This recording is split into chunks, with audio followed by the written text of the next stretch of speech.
Hello दोस्तों, good morning. स्वागत है एक बार फिर से आप सभी का एमजेटी एजुकेशन में। दोस्तों आज है 7 जुलाई। आज के दिन की वीडियो में हम लोग जानेंगे आज के दिन के सारे इंपॉर्टेंट करंट अफेयर के क्वेश्चंस के बारे में। आज बहुत ही अच्छे इंपॉर्टेंट क्वेश्चंस आए हैं, तो पूरी वीडियो आपको एंड तक देखना है, बहुत ही केयरफुली देखना है। यहाँ से क्वेश्चन बनने के चांसेस बहुत ज़्यादा हैं। वीडियो पसंद आए तो वीडियो को लाइक कर दीजिएगा, शेयर कर दीजिएगा और सब्सक्राइब कर लीजिए चैनल को, अगर आपने अभी तक चैनल को सब्सक्राइब नहीं किया है तो। इस वीडियो की डिटेल्स के साथ पीडीएफ फाइल प्रोवाइड कराई जाएगी हमारे एप्लीकेशन एमजेटी ऐप पर। गूगल प्ले स्टोर पर जाइए, एमजेटी ऐप डाउनलोड कीजिए, वहीं से आपको इसकी क्विज भी सॉल्व कर लेना है और पीडीएफ भी डाउनलोड कर लेना है। और भी हमारे सारे mock test, e book, courses वगैरह सब कुछ आपको एमजेटी ऐप पर ही मिल जाएंगे। चलिए बात करते हैं लास्ट डे के क्वेश्चंस की। लास्ट डे का हमारा पहला क्वेश्चन था, अमेरिका के पहले प्रेसिडेंट कौन थे? तो वो थे जॉर्ज वॉशिंगटन, और जॉर्ज वॉशिंगटन के ही नाम पर वॉशिंगटन डीसी का नाम पड़ा है। नीति आयोग के प्रथम उपाध्यक्ष कौन थे? अरविंद पनगड़िया जी। भारतीय महिला टी20 क्रिकेट की कप्तान कौन है? तो वो है हरमनप्रीत कौर। देखिए टी20 की है कप्तान हरमनप्रीत कौर, और वनडे और टेस्ट की कप्तान कौन है? मिताली राज। रूस की राष्ट्रीय खुफिया एजेंसी का क्या नाम है? केजीबी। इन सभी क्वेश्चंस के बारे में काफ़ी सारे स्टूडेंट ने बहुत ही अच्छे से आंसर किया था। आप सभी लोग ऐसे ही डिटेल्स के साथ आंसर किया करो। चलिए बात करते हैं आज के दिन के पहले क्वेश्चन की। पहला क्वेश्चन है, कर्नाटक के नए राज्यपाल कौन बनाए गए? Very most important question. तो दोस्तों अभी हाल ही में हमारे प्रेसिडेंट रामनाथ कोविंद जी ने 8 राज्यों के राज्यपाल को नियुक्त किया है, यानी चेंज किया है। अब इसमें कुछ तो नए नियुक्त हुए हैं, कुछ इधर से उधर ट्रांसफर हुए हैं। तो यहाँ पर कर्नाटक की बात की जा रही है। तो कर्नाटक के नए राज्यपाल कौन बनाए गए? थावर चंद गहलोत जी। पूरी लिस्ट देखते हैं हम लोग, कौन कौन कहाँ के नियुक्त किए गए हैं। तो देखिए दोस्तों 8 राज्य कौन कौन से हैं जहाँ के राज्यपाल चेंज हुए हैं? हरियाणा, कर्नाटक, मध्य प्रदेश, गोवा, त्रिपुरा, झारखंड, मिजोरम और हिमाचल प्रदेश। ठीक है, पूरी लिस्ट मैंने यहाँ पर दे रखी है। आज इस पर डिटेल वीडियो आएगी जिसमें आपको काफ़ी ज़्यादा जानकारियाँ मिलेंगी उस राज्य से रिलेटेड और उसके राज्यपालों से रिलेटेड। ठीक है, तो यहाँ पर देखिए कर्नाटक के बनाए गए थावर चंद गहलोत जी, इनका नाम तो आपने जरूर ही सुना होगा, कैबिनेट मंत्री थे। मध्य प्रदेश के बनाए गए मंगू भाई छगन भाई पटेल। मिजोरम के बनाए गए डॉक्टर हरि बाबू कमनपति। हिमाचल प्रदेश के बनाए गए राजेंद्र विश्वनाथ आलेंकर। इन सभी नामों को आप देख रहे होंगे पहली बार राज्यपाल के रूप में। लेकिन यहाँ पर जो नाम मैंने लिखे हुए हैं यानी कि बाकी के 4, इनका नाम आपने कभी न कभी जरूर सुना होगा किसी न किसी राज्य के राज्यपाल के रूप में, जैसे PS श्रीधरन पिल्लई जी, सत्यदेव नारायण आर्य जी त्रिपुरा के बनाए गए, झारखंड के रमेश बैस जी बनाए गए, और हरियाणा के नए राज्यपाल बने बंडारू दत्तात्रेय। क्लियर? अभी देखिए दोस्तों आज वीडियो आएगी इस पर खास तौर से 8 राज्यों के नए राज्यपाल को लेकर के, और उस वीडियो में बहुत ही अच्छे से आपको पूरा डिटेल्स के साथ समझाया जाएगा कि कैसे नियुक्ति होती है, क्या क्या प्रोसेस होता है। सबसे पहले यहाँ पर एक बेसिक पॉइंट जान लीजिए, राज्यपाल जो होता है ये प्रसाद पर्यंत होता है। प्रसाद पर्यंत बोले तो क्या होता है? प्रसाद पर्यंत मतलब राष्ट्रपति जब चाहे तब हटा सकता है। वैसे अमूमन कार्यकाल मैक्सिमम 5 वर्ष का भी देखा जाता है, लेकिन ये राष्ट्रपति के हमेशा प्रसाद पर्यंत होगा। ऑप्शन में अगर प्रसाद पर्यंत दिख जाए, ये वर्ड दिख जाए, तो तुरंत इसी को आपको लगाना है, बाकी कोई ऑप्शन पर नजर ही नहीं डालनी है। ठीक है, राष्ट्रपति के प्रसाद पर्यंत होता है, जब चाहे राष्ट्रपति तभी से हटा सकता है। क्लियर? और इनकी नियुक्ति घोषणा सब कुछ हम लोग जानेंगे डिटेल वीडियो में। फिलहाल हम लोग कर्नाटक के बारे में बात करते हैं। एक और बहुत ही अच्छी खुशखबरी देना चाहूँगा। देखिए नया पेज जो बन रहा है कुछ इस तरीके से बन रहा है दोस्तों, मैंने आपको बताया था, अभी इन्फॉर्म किया था। राज्यों का सभी से समझ लीजिए एक प्रकार से पेज का पुनर्गठन करा रहा हूँ मैं। तो जब पेज का पुनर्गठन करवाया जा रहा है तो इसमें आपकी डिमांड को ध्यान में रखा गया है। यहाँ पर देखिए अभी यहाँ पर झीलों और उसके राष्ट्रीय उद्यान यानी नेशनल पार्क और भी जो भी चीज़ें हैं, दर्रा जहाँ पर है या पहाड़ी हैं, जो भी हैं, लोक नृत्य वगैरह, ये सब चीज़ें यहाँ पर लिखवाई जाएंगी। ठीक है, तो फिलहाल अभी ये जल्दबाजी में यहाँ पर मैं पेज लाया हूँ क्योंकि राज्य का नाम आ गया था, आपको दिखाना भी था। इस पर अभी काम चल रहा है, धीरे धीरे एक एक करके सब कुछ आता जाएगा आपके सामने। और जैसे पुराना पेज एस्टेब्लिश हो गया था, जैसे कोई राज्य आता था तो पुराना पेज वाला जो था वो मैं दिखाया करता था, ऐसे अगला पेज आपको ये सब दिखाया जाएगा। ठीक है, तो उसमें डिटेल नॉलेज मिलेगी। फिलहाल आज थोड़ा सा इन्फॉर्मेशन इसके बारे में ले लीजिए। कर्नाटक कहाँ पर है? यहाँ पर है, अभी मैप में देखेंगे हम लोग। राजधानी बेंगलुरु है, जिसे हम लोग इलेक्ट्रॉनिक सिटी के नाम से जानते हैं। यहाँ के चीफ मिनिस्टर कौन है? BS येदियुरप्पा जी, बीजेपी पार्टी से हैं। और नए गवर्नर कौन बन गए हैं? थावर चंद गहलोत जी। अभय श्रीनिवास ओका यहाँ के चीफ जस्टिस हैं। ठीक है, जिले हैं टोटल 31 और विधानसभा की सीटों की संख्या है 224। लोकसभा में सीटें यहाँ से आती हैं 28 और राज्यसभा में सीटें जाती हैं 12। अब देखिए कहाँ पर है कर्नाटक। ये रहा कर्नाटक।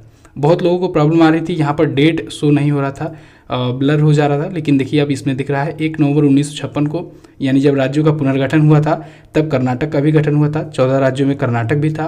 ठीक है, आंध्र प्रदेश पहला राज्य बना था भाषाई आधार पर पुनर्गठित होने वाला। बहुत बार ये सारी चीज़ें रिवाइज कराया हुआ मैंने, तो इसको बार बार आप लोग रिवाइज करते रहा करो। ठीक है, राज्यों का पुनर्गठन कब हुआ, भाषाई आधार पर राज्य बनने वाला पहला कौन बना। ठीक है, कर्नाटक देखिए किससे किससे अपना बॉर्डर शेयर कर रहा है, गोवा से, महाराष्ट्र से, तेलंगाना से, आंध्र प्रदेश से, तमिलनाडु से और केरला से अपना बॉर्डर शेयर करता है कर्नाटका। चलिए, तो इस पेज के लिए दोस्तों लाइक कर दीजिए, फटाफट लाइक कर दीजिए, लाइक जरूर कर दिया कीजिए और शेयर भी करते रहो। आप लोग देखो आजकल काफ़ी ज़्यादा रिस्पांस अच्छा दे रहे हो वीडियोस पर, तो आजकल काफ़ी ज़्यादा मैं भी मोटिवेट फील कर रहा हूँ और आपके लिए नई नई चीज़ें लाने का प्रयास कर रहा हूँ। ऐसे ही आप लोग सपोर्ट बनाए रखिए। अगला क्वेश्चन देखते हैं, टोक्यो ओलंपिक 2020 में भारत के ध्वजवाहक कौन होंगे।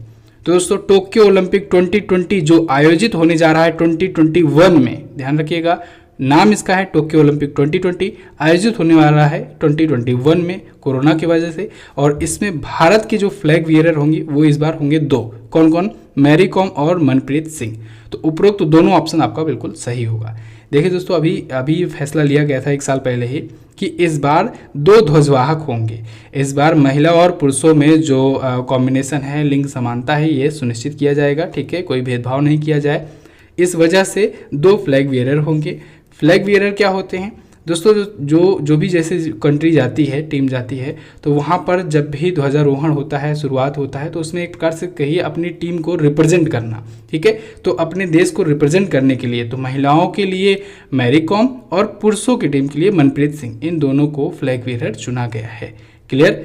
मैरी कॉम के बारे में तो आपको सबको पता है दोस्तों, ये पद्म भूषण, पद्म विभूषण, पद्मश्री तीनों पद्म पुरस्कार पा चुकी हैं। इसके अलावा राजीव गांधी खेल रत्न का भी पुरस्कार इनको मिल ही चुका है।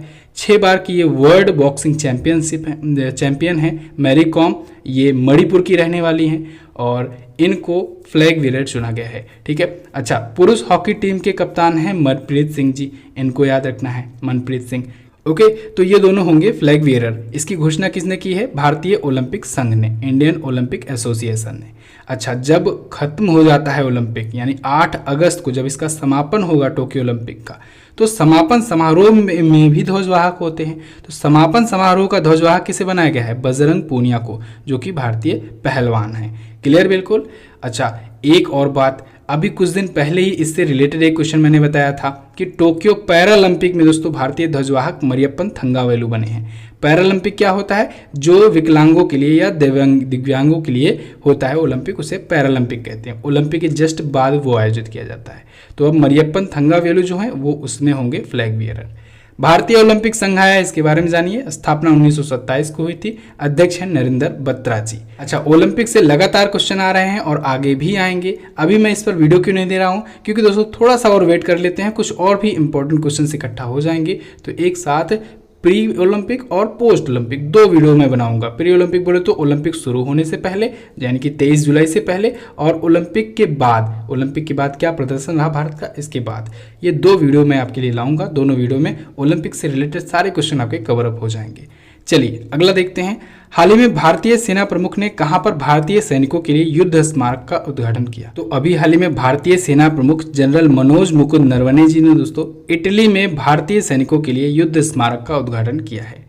एक्चुअली में अभी भारतीय सेना प्रमुख जी हैं यूके और इटली के दौरे पर, यूके यानी यूनाइटेड किंगडम। तो इसकी अभी ऑफिशियल यात्रा पर हैं, यूके और इटली के दौरे पर। तो वहीं पर इन्होंने इटली में एक शहर है कैसिनो शहर, जहां पर मांटे कैसिनो की लड़ाई हुई थी, जहां पर भारत के 5000 से ज़्यादा सैनिक जो हैं वो अपना प्राण गंवाए थे द्वितीय विश्व युद्ध में, सेकेंड वर्ल्ड वार में। तो उन्हीं की याद में ये स्मारक स्थल, युद्ध स्मारक स्थल का उद्घाटन किया जा रहा है। ठीक है, तो युद्ध स्मारक का उद्घाटन किसने किया है, जनरल मनोज मुकुंद नरवणे जी, जो कि भारतीय थल सेना के प्रमुख हैं। अब चलिए इटली आया है, तो इटली को देखते हैं वर्ल्ड मैप में है कहाँ पर इसकी लोकेशन। तो देखिए दोस्तों, ये रहा अपना प्यारा भारत। यहाँ से आएंगे हम लोग यूरोपियन कॉन्टिनेंट में, और यहीं पर सबसे पहले आपको ये पूंछ वाला देश दिख जाएगा, इटली। बहुत बार मैंने आपको बताया है, जैसे ही आप यूरोप में पहुंचेंगे सबसे पहले इस पूंछ वाली कंट्री पर नजर जानी चाहिए आपकी।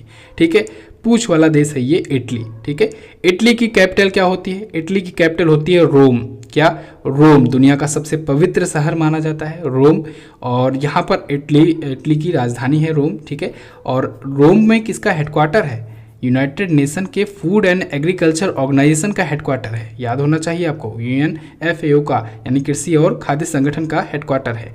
इटली के पीएम कौन है, प्राइम मिनिस्टर कौन है, वो है मारियो द्राघी। कौन है, मारियो द्राघी है यहाँ के प्राइम मिनिस्टर। यहाँ की करेंसी क्या होती है, यूरो होती है यहाँ की करेंसी। चलिए अगला देखते हैं क्वेश्चन। अगला क्वेश्चन है, हाल ही में किसने सेना के लिए 10 मीटर ब्रीजिंग सिस्टम विकसित किया। तो अभी हाल ही में दोस्तों DRDO और LNT ने इन दोनों ने मिल करके 10 मीटर ब्रीजिंग सिस्टम विकसित किया है सेना के लिए, भारतीय सेना के लिए। तो यहाँ पर उपरोक्त तो दोनों ऑप्शन आपका करेक्ट होगा। DRDO ने इसे डिजाइन और डेवलप किया है, जबकि LNT जो है इसको प्रोड्यूस की है, प्रोडक्शन इसका की है। ठीक है, 10 मीटर ब्रीजिंग सिस्टम का। अब समझिए इसको, ये ब्रीजिंग सिस्टम है क्या। ब्रीजिंग सिस्टम देखिए दोस्तों, जब जम्मू कश्मीर में या फिर लद्दाख में, सियाचिन टाइप में जगहों पर, ऐसी जगहों पर जब भारतीय सेना को ऑपरेशंस करने होते हैं तो जगह जगह ऊंची नीची पहाड़ियां हैं, गड्ढे हैं। तो ऐसी जगहों पर भारत की जो अगर कोई लॉजिस्टिक सपोर्ट प्रदान करना होता है, कोई गाड़ी ले जानी होती है या फिर भारतीय सेना के जवानों को जाना होता है, तो ऐसे दूरी पर उनको बहुत मुश्किल हो जाती है, कठिनाइयाँ होती हैं। तो ये ब्रीजिंग सिस्टम क्या करेगा, एक ब्रिज बना दिया करेगा। यानी कि जैसे कि दो बड़ी खाई हैं, ठीक है, 10 मीटर तक यहाँ पर, इसीलिए इसका नाम है 10 मीटर ब्रीजिंग सिस्टम। यानी 10 मीटर लंबी अगर कोई खाई है, यहाँ पर 10 मीटर चौड़ी अगर कोई खाई है, तो फिर इस पर ये ब्रिजिंग सिस्टम से ये पोर्टेबल ब्रिज लगा दिया जाएगा और भारतीय सेना के जवान जो हैं एक तरफ से दूसरी तरफ पार कर जाएंगे। ठीक है, तो ये दोस्तों 10 मीटर लंबा होगा। लेकिन यहाँ पर देखिए ध्यान देने वाली बात ये है कि ये जो 9.5 मीटर की खाई होगी उसी को पाट सकेगा, क्योंकि ये थोड़ा थोड़ा ज़मीन पर भी तो रखना पड़ेगा ना। तो इसीलिए 10 मीटर ब्रिजिंग सिस्टम है। लेकिन अगर आपसे पूछा जाए कितनी लंबी तक के अंतराल को, गैप को ये पाट सकेगा, तो 9.5 मीटर। अब देखिए इसकी चौड़ाई है दोस्तों 4 मीटर, 4 मीटर ये चौड़ाई है। अब इसमें भी समझने वाली बात है, ये ब्रिज की चौड़ाई 4 मीटर है, लेकिन इसकी लंबाई जो है वो 10 मीटर है। और जो गड्ढा होगा उसकी यहाँ पर चौड़ाई की बात की जाएगी। ठीक है, क्योंकि देखिए ये कुछ प्लस के आकार में रखा जा रहा है। तो यहाँ पर 4 मीटर चौड़ा होगा और पूरी तरीके से ये सड़क की तरह एक फील देगा और भारतीय सेना के जवान जो हैं एक तरफ से दूसरी तरफ आसानी से आ जा सकते हैं। DRDO ने डेवलप किया है। DRDO की स्थापना 1958 में हुई थी। हेडक्वार्टर नई दिल्ली में है। अध्यक्ष हैं जी सतीश रेड्डी जी। अगला देखते हैं, हाल ही में किसने Austrian grand prix F1 race जीती। तो अभी हाल ही में दोस्तों मैक्स वर्स्टैपेन ने जीत ली है ऑस्ट्रियन ग्रैंड प्रिक्स F1 रेस, फार्मूला 1 की रेस। मैक्स वर्स्टैपेन ये दोस्तों रेडबुल के खिलाड़ी हैं और इस सीजन में ये 5वीं बार जीत चुके हैं फार्मूला 1 की रेस। 9 रेस हुई है जिसमें से 5 इन्होंने जीता है। इस बार लुइस हैमिल्टन फ्लॉप चल रहे हैं। पिछली बार लुइस हैमिल्टन लगभग सभी रेस जीते हुए थे। 1, 2, 3 रेस को अगर छोड़ दिया जाए बाकी सभी रेस पिछली बार लुइस हैमिल्टन जीते थे, लेकिन इस बार केवल 3 रेस अभी तक जीते हैं। चलिए फिलहाल कर लेते हैं रिवीजन, कौन कौन सी रेस किसने किसने जीती है। देखिए मैक्स वर्स्टैपेन जो है ये नीदरलैंड के हैं और रेडबुल के खिलाड़ी हैं। ठीक है, रेडबुल की टीम से ये खेलते हैं और 9 में से 5वीं रेस इन्होंने जीती है इस बार। अच्छा, टोटल 9 रेस जो हुई हैं उनको जान लेते हैं किसने किसने जीता है। तो देखिए इसमें मैक्स वर्स्टैपेन ने एमिलिया रोमाग्ना, मोनाको, फ्रेंच और स्टायरियन और अब ऑस्ट्रियन, ये 5 रेसेस जीत ली हैं। जबकि लुइस हैमिल्टन जो कि मर्सिडीज के खिलाड़ी हैं और ग्रेट ब्रिटेन के रहने वाले हैं, इन्होंने बहरीन ग्रैंड प्रिक्स, पुर्तगाली ग्रैंड प्रिक्स और स्पेनिश ग्रैंड प्रिक्स जीती हुई है। सार्जियो पेरेज जो कि रेडबुल के खिलाड़ी हैं, इन्होंने एकमात्र अजरबैजान ग्रैंड प्रिक्स जीती है। क्लियर, दुनिया में सबसे ज़्यादा फार्मूला 1 का रेस किसने जीता है, लुइस हैमिल्टन ने। लुइस हैमिल्टन को दोस्तों नाइटहुड की भी उपाधि मिल चुकी है। नाइटहुड की उपाधि जिसे मिल जाता है उसके नाम के आगे सर जुड़ जाता है। ठीक है, तो सर लुइस हैमिल्टन कहेंगे, ब्रिटेन के द्वारा मिली है उपाधि। अगला देखते हैं, हाल ही में किसने 400 मीटर बाधा दौड़ का नया विश्व रिकॉर्ड बनाया। तो अभी हाल ही में दोस्तों कार्स्टन वाहोम्स ने बनाया है नया वर्ल्ड रिकॉर्ड 400 मीटर बाधा दौड़ का। अब देखिए 400 मीटर बाधा दौड़ में इससे पहले रिकॉर्ड दोस्तों था अमेरिका के एक हर्डलर केविन यंग के नाम। इन्होंने अपना रिकॉर्ड 29 सालों तक बनाए रखा। ठीक है, 29 साल बाद ये रिकॉर्ड टूटा है। और किसने तोड़ा है नॉर्वे के कार्स्टन वाहोम्स ने। इन्होंने अभी विस्लेट खेलों के टाइम पर ये नया रिकॉर्ड सेट किया है।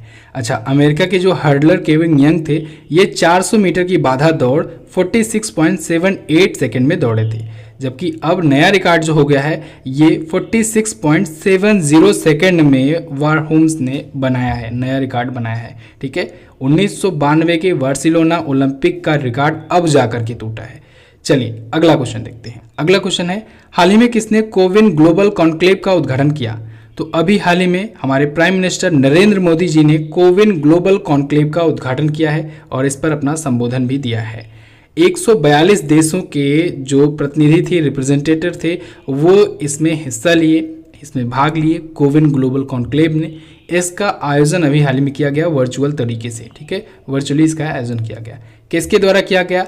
जो भारत का स्वास्थ्य और परिवार कल्याण मंत्रालय है, विदेश मंत्रालय है और राष्ट्रीय स्वास्थ्य प्राधिकरण है, इन तीनों के द्वारा संयुक्त रूप से मिल करके इसका आयोजन किया गया था। क्लियर?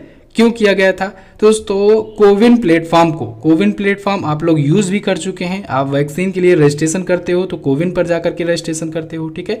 तो इस प्लेटफॉर्म को ग्लोबलाइज करने के लिए, ग्लोबली प्रमोट करने के लिए, साथ ही साथ दुनिया भर के लोगों से, दुनिया भर के जो बड़ी बड़ी कंट्रियां हैं उनसे ये कहने के लिए कि भाई आप लोग भी कुछ सपोर्ट करो, कोविन प्लेटफॉर्म पर वैक्सीन वगैरह उपलब्ध करवाओ और अपना अपना डाटा भी यहाँ पर दो, जिससे दुनिया भर में इसको जब ग्लोबलाइज किया जाए तो आपके यहाँ जब वैक्सीन लगनी हो तो लोग इस प्लेटफॉर्म का यूज़ कर सकें। और ये प्लेटफॉर्म वाकई काबिल तारीफ़ है। दुनिया भर के बड़े बड़े देश, बड़े बड़े जो थिंक टैंक हैं, उन्होंने इस प्लेटफॉर्म की काफ़ी ज़्यादा बखान भी की है, ठीक है। तो इस प्लेटफॉर्म को और ज़्यादा प्रमोट किया जा रहा है इसी बहाने, ठीक है। अच्छा दोस्तों, जनवरी से जून तक का ई बुक आया ही है, इस पर आप लोग डिटेल में आप पढ़ते हो। इसके अलावा दोस्तों मैंने आप लोगों के लिए यूपी SSSC एग्ज़ाम या UPSI एग्ज़ाम, इन सब के एग्ज़ाम्स को देखते हुए एक सीरीज स्टार्ट कर दी है। कल ही उसकी वीडियो आई थी, एक लास्ट 6 मंथ की, पिछले 6 महीनों का निचोड़ जो है, जो महत्वपूर्ण क्वेश्चंस हैं उनका सीरीज स्टार्ट किया गया है। तो वो सीरीज में आएंगी 4 वीडियोज़ और 4 वीडियोज़ के माध्यम से 200 मोस्ट इंपॉर्टेंट करंट अफेयर के जो क्वेश्चंस हैं, जो टॉप इंपॉर्टेंट क्वेश्चन हैं, जो पूछे जाने के चांसेस हैं, उनको आपको बताया जा रहा है। तो उस वीडियो सीरीज को जरूर फॉलो किया कीजिए। कल उसका पार्ट 1 आया है, आप लोग अगर नहीं देखे हो जाओ उसको देख लो। रिवीजन क्विकली हो जाया करेगा बहुत ही आसानी तरीके से। और अगर आपको कुछ नहीं मालूम है, अगर आप चाहते हो शुरुआत से पढ़ने को, तो ये लिख सकते हो जनवरी से जून 2021 तक का ये ई बुक। इस ई बुक के माध्यम से दोस्तों आपका सिंगल क्वेश्चन भी नहीं मिस होगा, ये मेरी गारंटी है, ठीक है। अगर आप करंट अफेयर की तैयारी करते हो, पिछले 6 महीने से अगर एक भी क्वेश्चन पूछा जाता है तो एक भी सिंगल क्वेश्चन आपका मिस नहीं होने वाला है, ठीक है। चलिए तो फिलहाल बात करते हैं अगले क्वेश्चन की। हाल ही में किसने बांस से संबंधित प्रोजेक्ट बोल्ड लॉन्च किया? तो अभी हाल ही में खादी ग्रामोद्योग आयोग ने प्रोजेक्ट बोल्ड लॉन्च किया है। सबसे पहले तो ये प्रोजेक्ट बोल्ड किसके लिए लॉन्च किया गया है? बांस के लिए। इसका फुल फॉर्म क्या होता है? Bamboo Oasis on land in draft, ठीक है, ये होता है इसका फुल फॉर्म। अब देखिए इसका मतलब क्या है, क्यों ये शुरू किया गया है। तो दोस्तों जो शुष्क और अर्ध शुष्क भूमि क्षेत्र हैं, जहाँ पर लगता है कि वहाँ पर कृषि लायक, खेती लायक कोई उपजाऊ ज़मीन नहीं है, वहाँ पर फसल नहीं उगाई जा सकती है, तो वहाँ पर बांस की खेती की जाएगी। बांस भी बहुत ज़्यादा उपयोगी होते हैं, ठीक है, इनका भी अच्छा खासा व्यापार होता है। तो ऐसी जगहों पर एक हरे पैच बनाए जाएंगे, जो मतलब बांस की जो लगाई जाती है उसे हरा पैच बोलते हैं, ठीक है। तो इसको और ज़्यादा तेज़ी से फैलाने के लिए, देश भर में फैलाने के लिए ये प्रोजेक्ट बोल्ड लॉन्च किया गया है। शुरुआत कहाँ से की गई है? शुरुआत राजस्थान के उदयपुर में एक आदिवासी गांव है निचला मंडवा, वहाँ से की गई है। तो शुरुआत आपसे पूछा जा सकता है। तो अभी इस प्रोजेक्ट के तहत टारगेट बनाया गया है कि कुछ खास बांस की जो विशेष प्रजातियां हैं, जैसे कि बम्बूसा टुल्डा हो गया और बम्बूसा पॉलीमॉर्फा हो गया, इनके लगभग 5000 पौधे लगाए जाएंगे। कितने एकड़ में? 16 एकड़ की ज़मीन पर। क्लियर? अब देखिए बांस जो होता है ये दुनिया की सबसे बड़ी घास होती है। बांस जो होती है दुनिया की सबसे बड़ी घास होती है। 3 साल में ही ये तैयार हो जाती है, इस वजह से काफ़ी ज़्यादा प्रॉफिट भी देती है। ओके, खादी एवं ग्रामोद्योग आयोग के बारे में बात करें तो इसकी स्थापना 1956 में हुई थी। हेडक्वार्टर मुंबई में है इसका। विनय कुमार सक्सेना जी हैं इसके वर्तमान में अध्यक्ष। अगला क्वेश्चन देखते हैं। अगला है, नवंबर 2021 में कहां पर 52वां अंतर्राष्ट्रीय फिल्म महोत्सव आयोजित किया जाएगा? तो 52वां अंतर्राष्ट्रीय फिल्म महोत्सव, इंटरनेशनल फिल्म फेस्टिवल, ये आयोजित किया जाएगा दोस्तों गोवा में, ठीक है, गोवा में। कब से कब तक आयोजित किया जाएगा? 20 नवंबर से 28 नवंबर 2021 को आयोजित किया जाएगा गोवा में international film festival of India का। अच्छा, इस बार का international film festival of India काफ़ी ज़्यादा खास होने वाला है। क्यों? क्योंकि दोस्तों इंडियन सिनेमा इंडस्ट्री के एक लेजेंड थे सत्यजीत रे। तो इनकी जन्म शताब्दी है, यानी जन्म के 100 वर्ष पूरे हुए हैं। तो इस अवसर पर सत्यजीत रे लाइफ टाइम अचीवमेंट अवार्ड की शुरुआत की गई है। क्या शुरू किया गया है? सत्यजीत रे लाइफ टाइम अचीवमेंट अवार्ड की शुरुआत की गई है, जो कि सिनेमा में उत्कृष्टता के लिए दिया जाएगा। ठीक है, तो ये इस बार शुरू किया जाएगा, यानी कि पहली बार दिया जाएगा। तो इसको आपको याद रखना है। जैसे ही आयोजित होगा इस पर भी वीडियो आपको मिलेगी। अगला क्वेश्चन देखते हैं। फ्लिपकार्ट ने कैश ऑन डिलीवरी भुगतान को डिजिटाइज करने के लिए किससे समझौता किया? दोस्तों फ्लिपकार्ट ने समझौता किया है फ़ोन पे के साथ। किस लिए? कैश ऑन डिलीवरी के टाइम पर पेमेंट करने को डिजिटाइज करने के लिए। होता क्या था, डिलीवरी बॉय आता था, कैश ऑन डिलीवरी के लिए लोग जब चुनते थे उनके पास कैश नहीं हुआ करता था और वो ऑनलाइन पेमेंट करने को कहते थे, तो फिर वो डिलीवरी बॉय लेता नहीं था और इसके बदले में प्रोडक्ट जो है वो रिटर्न हो जाया करते थे। तो ऐसे केसेस काफ़ी ज़्यादा देखने को मिल रहे थे फ्लिपकार्ट को। तो फ्लिपकार्ट ने कहा कि फ़ोनपे के साथ समझौता कर लो और एक अपना स्कैन एंड पे भी लेके चलेगा, वो QR कोड लेके चलेगा और लोग उसको स्कैन करके वहीं पर डिजिटली पेमेंट कर सकेंगे कैश एंड डिलीवरी के टाइम पर। क्लियर? फ्लिपकार्ट आया है। फ्लिपकार्ट के बारे में बात करें तो इसकी स्थापना 2007 में हुई थी। संस्थापक सचिन बंसल और बिन्नी बंसल थे। इन्होंने ये कंपनी बेच दी 2017 में। ये कंपनी बेची थी 16 अरब डॉलर में। 16 अरब डॉलर में कंपनी बेची थी। हेडक्वार्टर है इसका बेंगलुरु में। वर्तमान में CEO है कल्याण कृष्णमूर्ति। अच्छा, किसको कंपनी बेची थी? वॉलमार्ट को। किसे? वॉलमार्ट को इसकी 77% हिस्सेदारी बेची थी। फोन पे आया है। इसकी स्थापना 2015 को हुई थी। मुख्यालय बेंगलुरु में है। फाउंडर और CEO है समीर निगम। अच्छा, अभी फ्लिपकार्ट ने दोस्तों एक एप्लीकेशन लॉन्च किया था, याद ही होगा, अभी कुछ दिन पहले ही तो मैंने आपको बताया था। शॉप्सी नाम का एक ऐप लॉन्च किया है, जो कि उद्यमियों को ऑनलाइन ही, यानी कि एंटरप्रेन्योर्स को ऑनलाइन ही सक्षम बनाएगा उनको। ठीक है, और लगभग टारगेट रखा है 25 मिलियन उद्यमियों को जोड़ने को इससे। तो शॉप्सी ऐप लॉन्च किया किसने? फ्लिपकार्ट ने। ये भी आपको याद रखना है। तो बस दोस्तों ये तो थे आज के दिन के हमारे टॉप 10 करंट अफेयर के क्वेश्चंस। आई होप आपको वीडियो पसंद आई होगी। वीडियो अगर पसंद आई है, वीडियो को लाइक कर दीजिए, शेयर कर दीजिए अपने दोस्तों के पास। लाइक और शेयर जरूर करना है, भूलना नहीं है आपको। ठीक है, इसके अलावा इसकी वीडियो की क्विज भी जरूर सॉल्व कर लिया करो। क्विज आपको एप्लीकेशन पर मिल जाएगी। अगर आप वन लाइनर के रूप में PDF चाहते हो तो टेलीग्राम ग्रुप हमारा ज्वाइन कर लो MZT एजुकेशन के नाम से। अगर आप ये डिटेल PDF चाहते हो तो डिटेल PDF आप एप्लीकेशन से डाउनलोड कर लो। दोनों चाहते हो तो दोनों प्लेटफॉर्म से जुड़ जाओ। चलिए बात करते हैं क्वेश्चन ऑफ द डे की। आज का पहला क्वेश्चन आपके लिए, भारत में कितने वर्षों बाद नई शिक्षा नीति लाई गई है? अगला, भारत के लोकपाल परिषद में कुल कितने सदस्य होते हैं? अगला, जम्मू कश्मीर के किस राजा ने दरबार मूव प्रथा शुरू की है? डोनाल्ड ट्रंप की भारत यात्रा का पर कौन सा कार्यक्रम आयोजित किया गया था? देखिए यहाँ पर दोस्तों मैं वैसे क्वेश्चंस पूछा करता हूँ जो रिलेटेड होते हैं, यानी कि करंट अफेयर के जो मुद्दे होते हैं उनसे रिलेटेड जो क्वेश्चन बनते हैं उसको यहाँ पर पूछा करता हूँ। क्योंकि आजकल के एग्जाम में देखा जा रहा है कि जो करंट अफेयर का क्वेश्चन आता रहता है वहाँ से क्वेश्चन नहीं पूछता, उससे रिलेटेड जो संस्था रहती है, उससे रिलेटेड जो आसपास की नॉलेज रहती है वहाँ से क्वेश्चंस बन रहे हैं। तो ये सब आप लोग क्वेश्चन ऑफ द डे में प्राप्त कर पाएंगे। ठीक है, इस वजह से क्वेश्चन ऑफ द डे का आंसर आपको जरूर करना है और रोजाना करना है। चलिए बस फिलहाल रखते हैं इतना ही वीडियो में। अगर आप इंडियन पॉलिटी का कोर्स लेना चाहते हो तब भी आप एप्लीकेशन इंस्टॉल कर सकते हो। हिंदी का वीडियो कोर्स, SSC GD का वीडियो कोर्स वगैरह अवेलेबल है, आप एप्लीकेशन इंस्टॉल करके उसे प्राप्त कर सकते हो। चलिए बस फिलहाल रखते हैं इतना ही वीडियो में। मिलेंगे अगली वीडियो में, तब तक के लिए नमस्कार, जय हिंद, वंदे मातरम।